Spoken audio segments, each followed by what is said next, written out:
Seemingly, nobody can solve the Alcaraz puzzle. We can.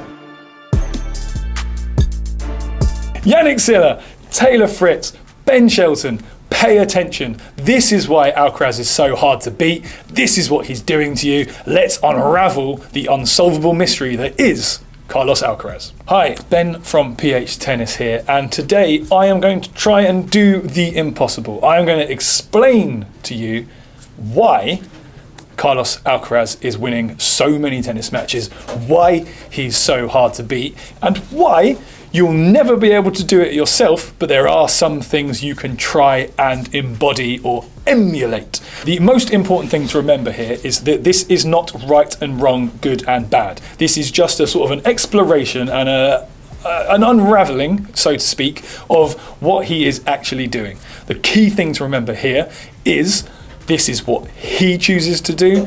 Other tennis players choose almost the exact opposite. There is a humongous stylistic difference between a lot of the current professional players, and historically I can name many players who have nothing in common in terms of what they're trying to do to each other. Take Federer, Nadal, Agassi, Sampras. The clash of styles, the clash of sort of modes of competing, styles of competing, that's kind of what makes tennis such a fascinating sport and are often overlooked and underexplored. And that's what we're going to do straight away with Alcaraz. And the first thing he does, and this is the most important, is he embodies the idea of being unsolvable.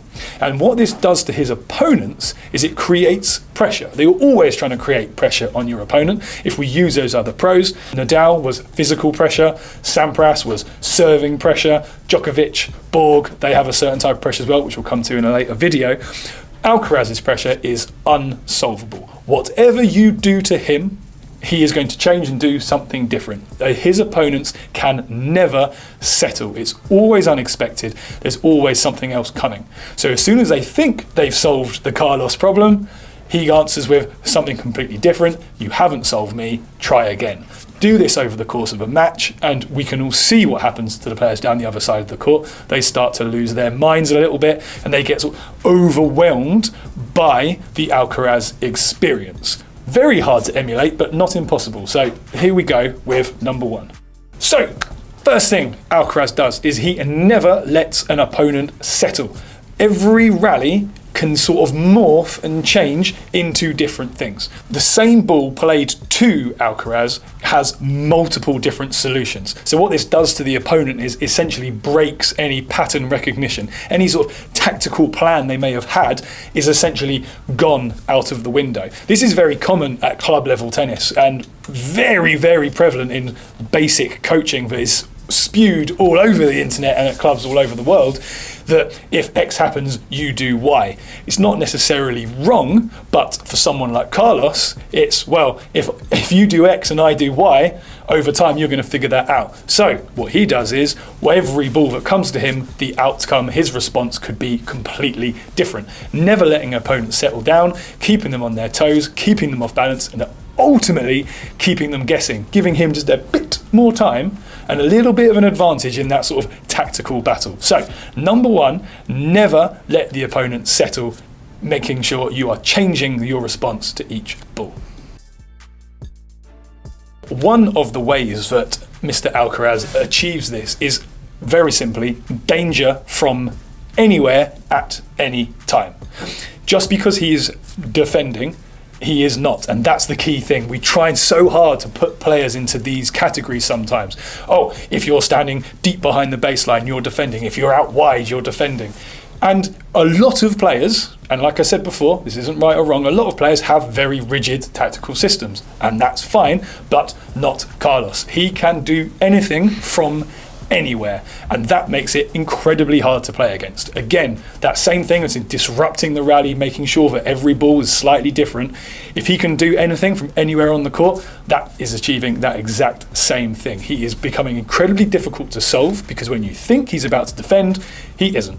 And when you think he's neutral, he isn't. And this is the idea. He's always looking for something different, always looking to change the problem, making himself very, very hard to figure out, ultimately becoming unsolvable as an opponent. there is going to be a very common theme here, and this is ultimately the big point I want you to take away. Carlos Alcaraz is unsolvable. That's how he wins matches, and that's what his opponents are struggling with. And a really good example of this is his famous drop shot. Now, a drop shot is just as attacking as a big, fast, flat forehand or an ace or whatever it might be, but it is a completely different way of trying to finish a point. And have you seen Alcaraz slam balls lightning fast down the line? Yes, you have. And have you seen him play drop shots? Yes, you have. And it is this variation, this difference, that again creates this unsolvable problem. As soon as players expect the drop shot, he can go for the big power. As soon as people start expecting big power, then comes the drop shot. So he can attack fast and he can attack slow. And as we said before, he can attack from anywhere. So you never really know what is coming next. He is almost like a jack in the box. You just never know quite when that final blow is coming, but you know it is coming. And that is very unsettling for his opponents. Most of you will have been out there playing tennis matches, go, figured this guy out, I know what to do. And that's exactly what you should be trying to do, but it's exactly what Mr. Alcaraz is preventing his opponents from doing. Every time they make an adjustment, he can change what he is doing. Now, this is kind of what brackets him into this sort of unsolvable play style, this archetype, so to speak. Because if you ask a tennis professional, and you'll see this, hundreds of articles and interviews of this, who does Alcaraz most resemble? You're going to find lots of people saying Federer, you're going to find lots of people saying Nadal, lots of people saying Djokovic, and this is kind of the point. Whatever they change, he changes again. So you step back, he steps in. You step forward, he steps back. You go high, it doesn't matter. And this is such a clever system. It's very hard to do, and a lot of pros don't do it, that you get far more linear approaches from a lot of other players, but you can sort of see why, you can see the validity in it, and the outcome speaks for itself. Every time an adjustment happens down the other end, an adjustment happens at his end, and critically, that's what he wants to do. He's not doing it reactively. He's going, oh, okay, you've solved this problem, have you? Right, now have this one. So it's not, oh no, I need to change. It's, oh yes, I get to change. And this is something that a lot of tennis players would benefit from, is having this more open-minded approach to various tactics and various solutions. So something to emulate if possible. And finally, point number 5. This isn't a top 5, this is just 5 things he does. But the last one is certainly my favourite. And it's his joy, right? Having fun on a tennis court makes a big difference. You'll see this a lot in our racket reviews. And it's something that I especially gravitate towards. Is that having fun on a tennis court is a strength in itself. But from Carlos's point of view, it is actually a bit of a tactical advantage. When his opponents are trying to sort of dive into this sort of gritty, tough battle of a game, having someone down the other end of the court who seems to be having the time of their life is psychologically difficult to deal with. You've all played against people who are having more fun than you. You've probably all done, jogs or races, and you think, I'm working really, really hard and this person next to me is having the time of their life. That does unsettle you slightly.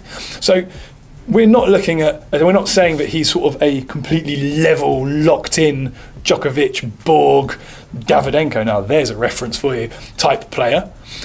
He does show his emotions, but the emotions he shows are usually very positive and are usually very joyful. So to sort of sum up the Carlos Alcaraz experience is he will never let you settle, he'll always give you a different question, and he'll have a great time doing it. And this has got to be a big secret to his success. In summary, Carlos Alcaraz could end up being the greatest tennis player of all time. He's certainly on track. If you would like to play like him, don't try and copy his forehand. Don't try and copy his drop shot or anything technical, not even necessarily anything tactical. Try and embody and feel and believe and play in the way that he carries himself. This is called embodied modelling, and it is a very, very deep way of trying to evolve your game rather than sort of pick and choose little bits out. Remember, Carlos Alcaraz is unsolvable. his opponents are always second guessing themselves, and this is ultimately what creates the problems. What ultimately wins him matches is they don't know what to do, so they push and they push and they push until their game breaks, or they make mistakes, or they make overcorrections, whilst he's down the other end of the court lapping up all these different problems that he gets to play with, can use all these shots that he's got, and he has a great time doing it. Remember, tennis is fun. Thank you very much for watching. Don't forget to like, share and subscribe so you never miss a thing from PH Tennis.